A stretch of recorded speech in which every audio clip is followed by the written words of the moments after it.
बिस्मिल्लाहिर्रहमानिर्रहीम नहमदहू व नुसल्ली अला मोहम्मद रसूलुल्लाह करीम। ये प्रॉब्लम डिफरेंशियल इक्वेशन के linear differential equation of higher order with constant coefficient chapter से है। Solve D square plus 1 y is equal to cosec x. जैसे कि राइट हैंड साइड में हम देख रहे हैं, यहाँ पर जो फर्स्ट फंक्शन है इसके लिए पर्टिकुलर इंटीग्रल फाइंड करने के लिए हमें एक स्पेशल मेथड हमारे पास कोई नहीं है, यानी कोई पर्टिकुलर मेथड नहीं है। इसके लिए हम लोग जनरल मेथड का यूज़ करेंगे पर्टिकुलर इंटीग्रल को फाइंड करने के लिए। इस तरीके की जो भी प्रॉब्लम है पहले तो आप अपने सॉल्यूशन में नोट कर लेंगे। नोट करने के बाद आपको मालूम है इस तरीके की प्रॉब्लम जिसमें कांस्टेंट कोफिशिएंट होते हैं और डी की पावर कुछ भी हो सकती है, यानी हायर ऑर्डर है ये। तो यहाँ पर इस तरीके की प्रॉब्लम के लिए कम्प्लीमेंट्री फंक्शन फाइंड करते हैं आप और पर्टिकुलर इंटीग्रल दोनों फाइंड करते हैं, तब ऐड कर लेंगे, आ जाएगा सोल्यूशन। यानी लास्ट में आके सोल्यूशन हम इस तरीके से लिखेंगे y is equal to complementary function और प्लस पर्टिकुलर इंटीग्रल। तो दोनों को हमें फाइंड करना है। अब सवाल की शुरुआत यहाँ से होती है कि हम कम्प्लीमेंट्री फंक्शन कैसे निकालें। पहले आप क्वेश्चन को नोट कर लेंगे, उसके बाद अगली स्टेप है ये कि लिखेंगे सबसे पहले कम्प्लीमेंट्री फंक्शन फाइंड करने के लिए हमें इस इक्वेशन की ज़रूरत होती है एक्सिलरी इक्वेशन की। तो सबसे पहले लिखेंगे इट्स एक्सिलरी का मतलब होता है हेल्पिंग एक्सिलरी इक्वेशन, जिसे सब्सिडियरी इक्वेशन भी बोलते हैं, सब्सिडियरी इक्वेशन भी बोलते हैं। और इसे फाइंड करने के लिए आप क्या करते हैं कि y का जो कोफिशिएंट जो d का फंक्शन होता है, आप जहाँ पर भी d होता है वहाँ पर m पुट कर देते हैं और राइट हैंड साइड में जो होता है 0 रख देते हैं। यहाँ से m की वैल्यू को फाइंड कर लेते हैं। m की जो कि 2 पावर है, क्वाड्रेटिक इक्वेशन है ये, तो इसकी m की 2 वैल्यू मिलेंगी और बहुत सिंपल सा है, इसलिए हम आसानी से इसे राइट हैंड साइड में ट्रांसपोज कर देंगे 1 को, जो कि -1 हो जाएगा। अब m की वैल्यू को फाइंड करके हम कम्प्लीमेंट्री फंक्शन को आसानी से लिख सकते हैं। स्क्वायर हटाएंगे दूसरी साइड में, यानी राइट हैंड साइड में स्क्वायर रूट लग जाएगा और स्क्वायर रूट की 2 वैल्यू होती हैं, प्लस और माइनस, और स्क्वायर रूट -1 की वैल्यू जो होती है आयोटा यानी i के इक्वल होती है। तो इस तरीके से हमें m की 2 वैल्यू मिली है और दोनों कंजुगेट हैं, और जो कंजुगेट होती है तो कम्प्लीमेंट्री फंक्शन लिखने का तरीका क्या होता है, यानी ये प्योरली इमेजिनरी है, यानी इसका जो होता है कॉम्प्लेक्स नंबर जो होता है उसका रियल पार्ट जब 0 होता है तो उसको हम लोग जानते हैं कि प्योरली इमेजिनरी होता है। प्योरली इमेजिनरी जब m की वैल्यू होती है तो कॉम्प्लीमेंट्री फंक्शन लिखने का तरीका ये होता है। i को कोफिशिएंट यहाँ पर नहीं लिखा तो क्लियरली 1 के इक्वल होगा, तो आप ऐसे लिखेंगे c1 cos, और उसके बाद ये i को कोफिशिएंट जो कि 1 और फिर इंडिपेंडेंट वेरिएबल x से मल्टीप्लाई कर देंगे। हम लोग जानते हैं यहाँ पर y डिपेंडेंट वेरिएबल है और x जो है वो इंडिपेंडेंट वेरिएबल है, क्योंकि d का जो मतलब है वो d/dx है। तो और डी स्क्वायर का मतलब है d2/dx स्क्वायर, यानी x के रिस्पेक्ट में डिफ्रेंशिएशन किया जा रहा है। इंडिपेंडेंट वेरिएबल x है तो आप यहाँ पर m की वैल्यू में x से मल्टीप्लाई करेंगे, यानी i का जो कोफिशिएंट है, प्लस का c2, फिर c2 लिखने के बाद साइन लिख देंगे और फिर यही एंगल होगा जो भी यहाँ पर लिखा है 1 × x, यानी x लिख सकते हैं, यानी 1 × x लिख सकते हैं। ये तो एंगल में आ गया, इसे सही करके लिख देते हैं। कम्प्लीमेंट्री फंक्शन की वैल्यू आ जाएगी c1 cos x प्लस का c2 sin x। अब हमको फाइंड करना है पर्टिकुलर इंटीग्रल की वैल्यू को फाइंड करना है। तो पर्टिकुलर इंटीग्रल की वैल्यू को अगर फाइंड करना है आप, तो इसके लिए क्या करते हैं कि राइट हैंड 1/, में कर लेते हैं जो भी y का कोफिशिएंट जो d का फंक्शन होता है, यानी d² प्लस 1 कर लेंगे। और यहाँ पर ये वैल्यू जो है वो ट्रिग्नोमेट्री की फॉर्म में दे रखी है, और ट्रिग्नोमेट्रिकल वैल्यू अगर साइन या कॉस में होता है तो उसके लिए तो हमें पर्टिकुलर फार्मूले मालूम होते हैं तो हम उसका यूज़ कर सकते हैं। लेकिन यहाँ पर जब कुछ पर्टिकुलर यानी साइन और कॉस नहीं है तो हमें फिर जर्नल मेथड यूज़ करना होता है to find out the particular integral of this. तो इसके लिए हमें क्या करना होगा, सबसे पहले तो इसके हम फैक्टर करेंगे। आप कहेंगे ये तो कैसे हो सकता है, बीच में प्लस का साइन है, माइनस होता है तो कर देते। तो हमको मालूम है हम लोगों को कि इसके रियल फैक्टर तो नहीं होंगे, लेकिन इमेजिनरी फैक्टर हो सकते हैं, हो जाएंगे। इसको हम रफ करके यहाँ पर दिखा देते हैं, जो कि हम इसका सोल्यूशन अगली स्टेप में इसके बाद में करेंगे। पहले हम इसके फैक्टर कर देते हैं यहाँ पर रफ पर, क्योंकि यहाँ पर हम लोग जानते हैं कि d² है, उसके बाद ये प्लस है 1, तो उसको हम माइनस कर देंगे और ब्रैकेट में -1 ऐसे करके लिख सकते हैं। और अभी आपको मालूम ही है कि आई की वैल्यू जो होती है स्क्वायर रूट -1 होती है और दोनों साइड स्क्वायर करें तो आई स्क्वायर की वैल्यू -1 हो जाएगी। तो -1 की जगह पर हम आई स्क्वायर लिख सकते हैं। अब हमें कोई प्रॉब्लम नहीं होगी इस फार्मूले को यहाँ पर अप्लाई करने की कि ए स्क्वायर माइनस बी स्क्वायर जब होता है तो हम एक ब्रैकेट में ऐड कर देते हैं और दूसरे ब्रैकेट में सब्सट्रैक्ट करते हैं। तो इस आइडेंटिटी का हम यहाँ पर यूज़ कर लेंगे। तो एक ब्रैकेट में ये ऐड हो जाएगा यानी डी प्लस आई हो जाएगा और दूसरे ब्रैकेट में डी माइनस आई हो जाएगा। तो इसके फैक्टर हम डायरेक्ट अगले पेज पर लिख देते हैं, आप देख लीजिएगा। तो पर्टिकुलर इंटीग्रल की वैल्यू आ गई है 1/d plus i and d minus i और यहाँ पर है ये कोसेक एक्स। अब क्या करना होता है इसके ये एक फ्रैक्शन है और बड़ा फ्रैक्शन है, इसको लीनियर में बदलने के लिए यानी दोनों को मिला देंगे तो 2 पावर हो जाएगी, तो इसको 1 पावर में बदल देते हैं। जब भी हमें ये फंक्शन अलग से मिलता है जिसका हमें पर्टिकुलर यानी स्पेशल केस नहीं मालूम होता है, यानी साइन और कॉस के अलावा ट्रिग्नोमेट्री में दे रखा हो तो उसके अलावा साइन और कॉस के अलावा हो, तब फिर हम इसके पार्शियल फ्रैक्शन कर लेते हैं ताकि एक ही एक के साथ में आए। ये फंक्शन दो इकट्ठा है मतलब एक साथ, तो फिर यहाँ पर नहीं कर सकते। तो इसके लिए हमें पार्शियल फ्रैक्शन करना होता है और आपको मालूम है कि पार्शियल फ्रैक्शन पहले एक पावर हो यहाँ पर और इनके बीच का डिफरेंस हम पता कर सकें तो d प्लस आई में से हम d माइनस आई को माइनस कर देंगे। माइनस करेंगे तो आपको मालूम है कि ये d वाला तो कैंसिल हो जाएगा, 2 टाइम्स आई हो जाएगा। जो भी इन दोनों का डिफरेंस आपको नज़र आया है तो उसे 1/, में कर लीजिए यानी 2i को 1/, में कर दीजिए। ये डायरेक्ट पार्शियल फ्रैक्शन को हमने लिख रहे हैं। आप चाहें तो इसको जैसा कि मेथड होता है a/this एंड b/this करके भी कर सकते हैं कि, लेकिन वो लॉन्ग मेथड है, आपको डायरेक्ट पता होना चाहिए। अगर यहाँ पर प्लस है एक माइनस है तो माइनस वाले को आप पहले लिख दें यानी d 1/d माइनस आई और बिटवीन साइन माइनस लगा दें और 1/d प्लस आई, क्योंकि आपको मालूम है कि इसको जब सॉल्व करेंगे यानी एलसीएम लेंगे तो यही आ जाएगा अपान में, इसका इधर इंटू हो जाएगा, इसका इधर इंटू हो जाएगा। जब ये वाला ब्रैकेट इधर पहुंचा और इसका ब्रैकेट खोलेगा तो ये इससे पहले माइनस होगा तो d माइनस प्लस कैंसिल हो जाएगा और माइनस जो आई है यहाँ पर प्लस आई हो जाएगा और ये आई इधर पहुंचेगा तो आई 2i हो जाएगा। वो 2i यहाँ पर जो इसीलिए रखा गया ताकि कैंसिल हो जाए और जितना था वही आ जाए। नहीं पार्शियल फ्रैक्शन डायरेक्ट आप लिख सकते हैं, आपको भी मालूम होगा। तो कॉसेक एक्स यहाँ पर ये फंक्शन है जिस पर यह ऑपरेटर ऑपरेट होना है।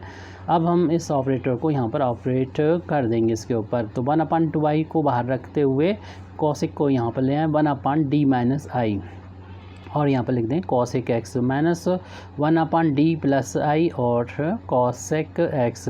उसके बाद यहाँ पर देखिए ये इसमें और इसमें ये फ़र्क है कि ये इसका कंजुगेट है यानी आई की जगह पर माइनस आई कर देंगे तो ये वैल्यू जो है इसमें कन्वर्ट हो जाएगी। तो हम सिर्फ इसकी वैल्यू फाइंड करेंगे और फिर हम कंजुगेट प्रॉपर्टी का यूज़ करते हुए इस वैल्यू को डायरेक्ट लिख देंगे और यहाँ पर पुट कर देंगे। तो इस तरीके से यहाँ पर वैल्यू रखना है। तो इसको हम ऐसा करते हैं इक्वेशन नंबर 1 डाल के यहीं पर छोड़ देते हैं और इस वैल्यू को फाइंड करते हैं कि कैसे इसे फाइंड करेंगे। तो इसके लिए 1/d माइनस आई कोसेक एक्स, तो इसके लिए एक फार्मूला होता है तो उस फार्मूले को हम पहले लिख देते हैं। तो ये फार्मूला हम यहाँ पर साइड से लिख दे रहे हैं 1/d माइनस m और यहाँ पर x का कोई फंक्शन q है, जैसे कि हमारा cosec x है वो q है। तो d माइनस आई है और i m की जगह पर i है तो इसकी वैल्यू होती है e⁻, आप क्या करें कि m जो लिखा है माइनस को छोड़ दीजिए m और फिर x जो इंडिपेंडेंट वेरिएबल है मल्टीप्लाई किया, फिर इंटीग्रेशन का साइन q लिखेंगे और उसके बाद हम e⁻, ये जो लिखा है उसका साइन चेंज करना होगा, e⁻ माइनस mx हो जाएगा dx हो जाएगा। तो ये वैल्यू इसके बराबर होती है यानी पर्टिकुलर इस तरीके से हम लोग फाइंड क्या करते हैं इस डिफरेंशियल इक्वेशन का। तो फिर इसे हम लिख देंगे अगले इस स्टेप में, जगह कम है यहाँ पर। तो e⁻ माइनस छोड़ के ये आई और फिर x से मल्टीप्लाई इंटीग्रेशन का साइन, फिर जस्ट यहीं पर ये लिख दीजिए और साइन का इसका चेंज कर दी माइनस का ix, तो आसानी रहेगी आपको इसका जस्ट साइन चेंज करना। ये दोनों एक जैसे होते हैं, इस टर्म को हमने पहले लिख दिया यानी इस तरीके से लिखा e⁻mx और e⁻माइनस mx इंटू q dx। तो याद करना थोड़ा सा आसान रहेगा, इस बार में लिख दीजिए और फिर जो q होता है यानी राइट हैंड साइड में यहाँ पर जो भी होता है वो इसके साथ में मल्टीप्लाई कर देंगे यानी cosec x का मल्टीप्लाई कर देंगे dx। इसके बाद यहाँ पर हम जो यूलर फार्मूला अप्लाई करेंगे। यूलर फार्मूला आपको मालूम है, e की पावर आई जेड का फार्मूला होता है कॉस जेड प्लस का आई साइन जेड। इसमें भी अगर हम यूलर कंजुगेट प्रॉपर्टी अप्लाई करेंगे, यानी आई की जगह पर माइनस आई करेंगे, तो राइट हैंड साइड में भी यही होगा, आई की जगह पर माइनस आई हो जाएगा। और हमारे पास यही प्रॉब्लम है, यानी माइनस है यहाँ पर, तो माइनस है तो इसमें यही फार्मूला जो यहाँ पर लिखा है अप्लाई करेंगे, बिटवीन साइन माइनस हो जाएगा, e to the power i x और इंटीग्रेशन का साइन, इसकी वैल्यू यूलर फार्मूले से पुट करेंगे तो ये वैल्यू हो जाएगी cos x minus i sine x हो जाएगा। और ये मल्टीप्लाई चल रहा है, जो कॉसिक को आप यहाँ पर साइन में कन्वर्ट कर दीजिए, क्योंकि हम लोग जानते हैं कॉसिक की वैल्यू 1 साइन एक्स होती है। अब इसको हम इसके 1 का इसमें इंटू हो जाएगा और ये इसके नीचे आ जाएगा टोटल के। तो e to the power i x, आप कुछ स्टेप को डायरेक्ट भी कर सकते हैं, हम स्टेप बाय स्टेप दिखाना है। कॉस एक्स माइनस आई इंटू साइन एक्स, और अपान में आप इस स्टेप को जो हम लिख रहे हैं छोड़ सकते हैं और इसके बाद वाली स्टेप लिख सकते हैं डायरेक्ट। तो e to the power i x calculation आप अपनी मर्जी से कर सकते हैं। ये अपन ये करेंगे, यानी कॉस अपान साइन करेंगे, तो आपको मालूम है कि कॉस अपान साइन की वैल्यू कॉट होती है, बस ध्यान रहे कि ये भी एक्स होना चाहिए, ये भी एक्स होना चाहिए। माइनस अब साइन अपान साइन करेंगे, कैंसिल होके 1 आ जाएगा, और फिर हमें 2 टर्म मिल गए यहाँ पर। इन दोनों टर्म का इंटीग्रेशन करना होगा, यानी इंटीग्रेशन की जो लीनियर प्रॉपर्टी है उसका यूज़ करते हुए इंटीग्रेशन के साइन को इस ब्रैकेट के अंदर ले जाएंगे, इस वाले टर्म पर भी ये अप्लाई हो जाएगा और इस वाले टर्म यानी पर भी अप्लाई हो जाएगा।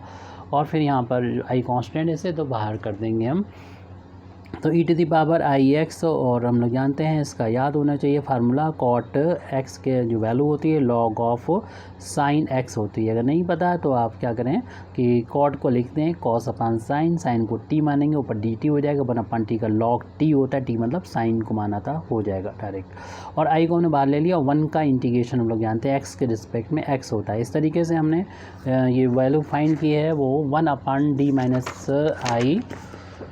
इसको हम दोबारा से नोट कर ले रहे हैं, क्योंकि हम जस्ट इसमें जब दिखाना चाहेंगे कि हमने कंजुगेट प्रॉपर्टी अप्लाई की है कॉसिक एक्स की वैल्यू, तो ये वैल्यू आई है e to the power i x और log of sine x, log of sine x है और माइनस आई एक्स है। अब यहाँ पर हम कंजुगेट प्रॉपर्टी अप्लाई कर देंगे, तो लिख दें यहाँ पर बाई कॉम्प्लेक्स कंजुगेट प्रॉपर्टी, तो हम सिर्फ यहाँ लिखते हैं conjugate property, complex conjugate property है, इसको शॉर्ट में लिखा जा सकता है। तो 1 अपान डी, आई का साइन बस चेंज करना होता है, और ना सिर्फ लेफ्ट हैंड साइड बल्कि जहाँ पर भी जितनी बार भी मिले उसका साइन, देखिए आई की यहाँ माइनस आई हो गया, यहाँ पर राइट हैंड साइड में भी log of sine x square as it लिख दीजिए, इसका साइन जो है माइनस से प्लस हो जाएगा आई एक्स। इस तरीके से ये वैल्यू आ गई। अब इन दोनों वैल्यू को उठा के आप चाहे तो इसको इक्वेशन नंबर 2 डाल दीजिए, इसे इक्वेशन नंबर 3 डाल दें, और इन दोनों से इक्वेशन नंबर 1 में वैल्यू पुट कर देंगे। पुटिंग values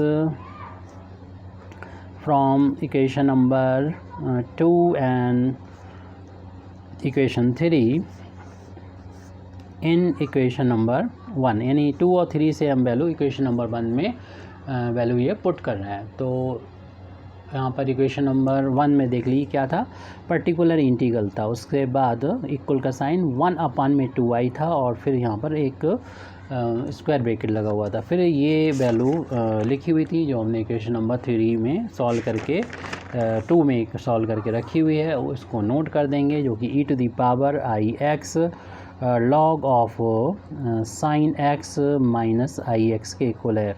इसके बाद साइन है माइनस का, उसे अप्लाई करेंगे, और उसके बाद ये वाली वैल्यू है जिसे इक्वेशन नंबर हमने 3 में सॉल्व करके फाइंड करके रखी हुई है, यानी e to the power minus i x log of sine x plus का आई एक्स। फिर हम क्या करेंगे, इस ब्रैकेट को ओपन करेंगे, इसका मल्टीप्लाई इन टर्म्स में हो जाएगा, इसका इंटू इन दोनों टर्म में हो जाएगा, और फिर हम कलेक्ट करेंगे, यानी हम मल्टीप्लाई करने के बाद ये चीज़ कॉमन ले लेंगे। जब इसका इंटू यहाँ होगा तो हमें मिलेगा e की पावर आई एक्स, और इसका इंटू यहाँ पर होगा तो e की power minus i x minus का, और इसमें हमने कॉमन लिया इन दोनों टर्म्स में लॉग ऑफ साइन एक्स। आप चाहें तो एक स्टेप को बढ़ा के इसमें दोनों मल्टीप्लाई करके दिखा दें, यानी चारों में, और फिर इन दोनों को साथ लिख के कॉमन ले लें, डायरेक्ट कर लें तो ज़्यादा अच्छा है।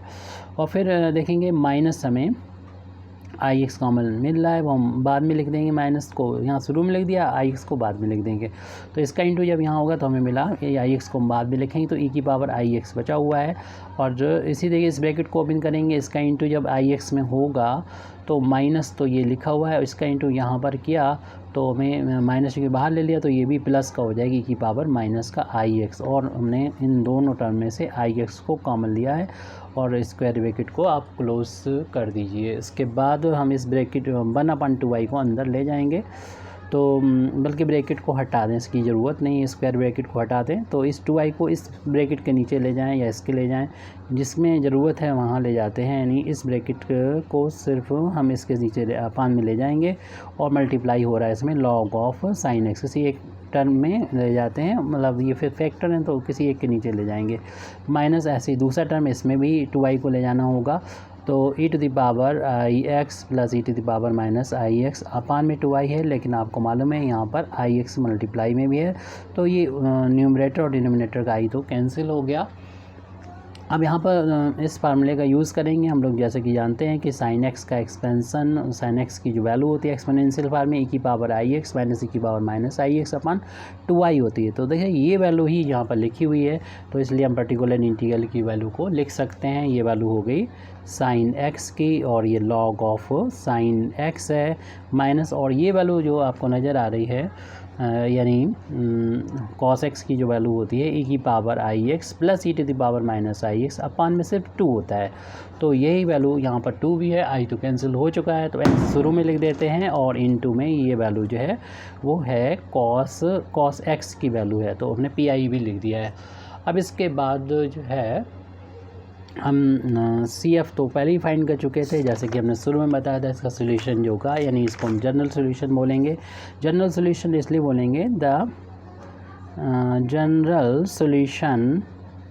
solution of given differential equation is, इसलिए बोलते हैं जनरल सोल्यूशन क्योंकि जब किसी डिफरेंशियल इक्वेशन के सोल्यूशन में उतने ही आर्बिट्ररी कांस्टेंट होते हैं जितने ऑर्डर का डिफरेंशियल इक्वेशन है, तो उसके सोल्यूशन को जनरल सोल्यूशन बोला जाता है। सी एफ की वैल्यू को पीछे से देख के हम यहाँ पर नोट कर देंगे, आप भी देख लीजिएगा। तो y की वैल्यू अगले पेज पे लिख रहे हैं, सी एफ की वैल्यू नोट करना है हमको। ये वैल्यू है c1 cos x प्लस का c2 sin x। उसके बाद यहाँ पर पर्टिकुलर सी एफ तो अपने नोट कर दिया है, अब हमें इस पी आई की वैल्यू को भी नोट करना है, यहाँ से लेके यहाँ तक नोट कर देंगे। तो हमें ये जनरल सोल्यूशन आ चुका है sin x into log of sin x minus x cos x। Thank you very much indeed for listening me. Wa akhiru dawana alhamdulillahi rabbil alamin।